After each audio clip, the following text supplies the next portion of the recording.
Il-Pulizija tinvestiga każ dwar filmat li qed jinxteret fuq il-midja soċjali fejn juri ġuvni u tfajla jabbużaw mid-droga kokaina waqt attività sesswali.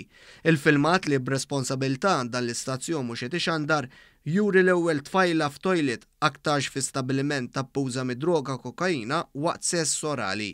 Ftit sekondi wara jidher il-ġuvni inewwel il-mobile li tfajla wara li kien hu stess qed jixbet il-filmat u jieħu id-droga minn fuq ġisem it-tfajla.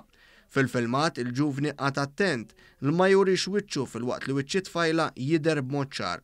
Huma jidhru jitkellmu bil-Malti u għalkemm jidhru taħt l-effett ta' droga xorta kienu konxi li qed jiġbdu il-filmat. F'mistoqsijiet li ntbagħtu lill-Pulizija, One News staqsa dwar il-passi li mistennija jittieħdu. Il-Pulizija sostniet li wara l-investigazzjoni se tkun qed tieħu passi legali kontra min ixerret il-filmat. Il-Pulizija appellat ukoll biex min jirċievi dan il-filmat ma jiftħux u jekk ikun jaf is-sors minn fejn oriġina għandu jinforma minnu fih lill-Pulizija.